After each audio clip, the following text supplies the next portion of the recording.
Hey folks, welcome back to the channel. Today we'd like to go through about 8 of our top tips that we've learned over the years in starting your plant nursery. So we'll take them in no particular order, but these are things that we've learned over time that have really saved us a lot of money and effort and made our operation just a little bit more efficient. So here we go. The first tip is, why do we plant in felt pots and not in the ground? So we really didn't want to go through the trouble of digging the ground.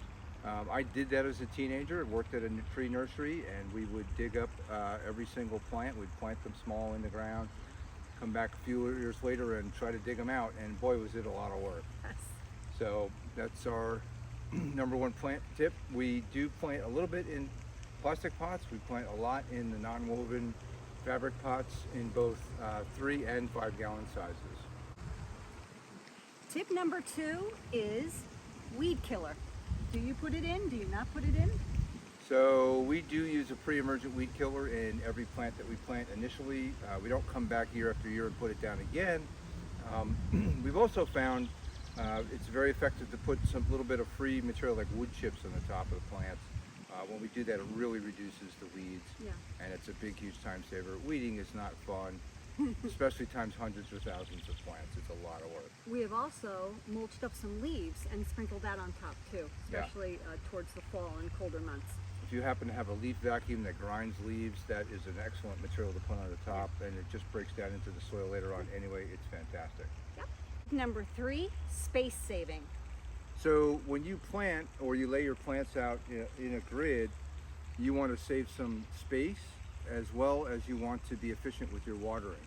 So what we will do sometimes is we'll plant about 50-50 of 3 and 5 gallon pots, and that way we'll have the 3s in the middle, and as they mature in a couple of years we pull them out and they're to be sold. That leaves a really nice spacing for the 5s, which are now going to get that much bigger and grow up. Smart. So we try to eliminate double handling. We try to eliminate ever repotting anything. And this way you also give your plants enough room, but you're also efficient with your watering. Good tip. All right, so time-saving tip number 4 is? 3 gallon and 5 gallon pots. Right. Why?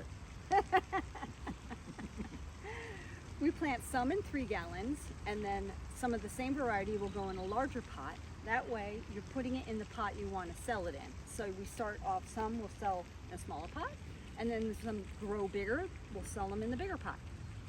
Right, and in between we'll plant some more 3 gallons, and then we always have a supply eventually of 3 and 5 gallon.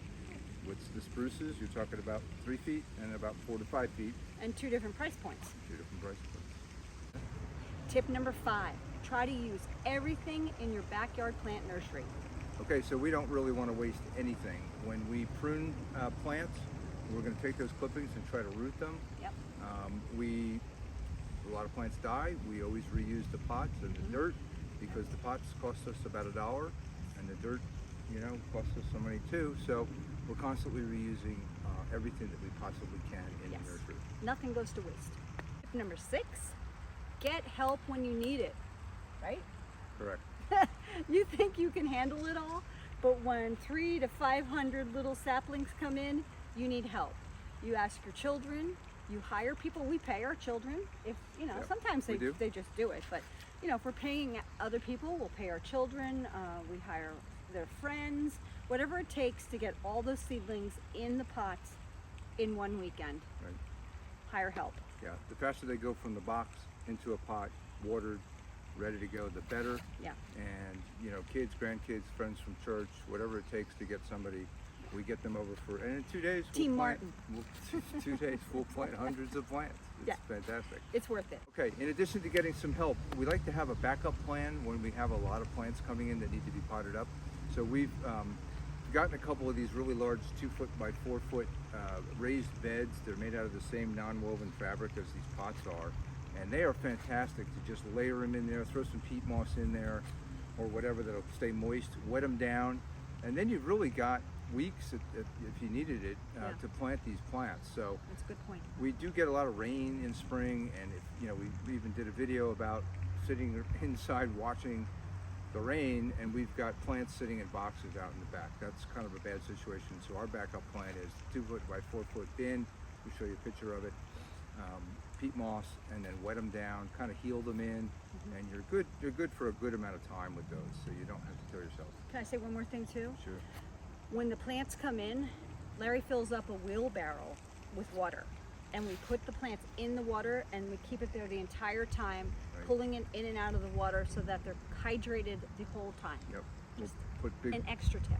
You can put a couple hundred plants really in a big wheelbarrow Yeah. in the water, and they can just sit there. Not the whole plant, just the roots. Just the roots. And you just keep them So wet. Now, Yes. our tip number 7 is tag your plants early.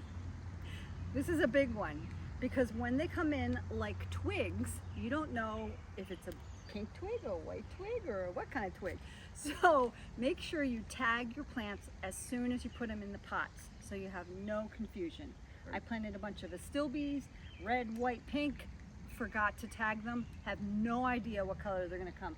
So now I have to wait till next year to see what I planted. Right. So tag your plants early. Right. And you could even handwrite those, or you can get a tag machine, which is our next step. Yes. But you really want to identify what they are. And even some of the spruces are hard to tell apart Yes. early on. Number 8 is even more backyard nursery tips. Okay, so as you grow your nursery, you're always going to be replanting each year, and you're always going to be reinventing into your business. It is a small business, and as you grow, you're going to have some profits. And some of those profits really will find themselves into more plants. You're always expanding. You're always propagating more plants too, so you're constantly expanding in 2 ways: buying more plants, propagating more new plants. And then we've really found that a lot of tools help, you know. So Yes.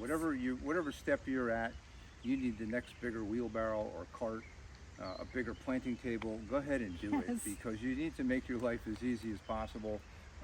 We're fortunate that we have a large piece of property. We already had some equipment, Yes. and we bought some more. And so we've got carts and trailers.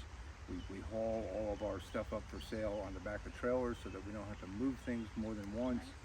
And we've got the tractor to mix up soil mix and to dump it on the table, and it makes life just so much easier. And your nursery will eventually pay for all of these things. Yes. This didn't happen overnight for us. It won't happen Right, overnight for you. exactly. It takes some time, but keep reinvesting. Yes, it's still evolving for us too. Like Always. the plant table, we broke our backs one whole season realizing it just needed to be a little higher, and we still haven't done it. So Yeah. we're a work in progress, and so will you. Stay tuned for an episode about a better planting table. Yes, I can't wait for that one. So thanks, folks. Just a few quick tips. These are things that have helped us a lot. Hopefully they'll help you. I don't know, you may be doing something completely different than we are, and you need to do different things, but these are things that have helped us a lot. Thanks. Thanks, everyone.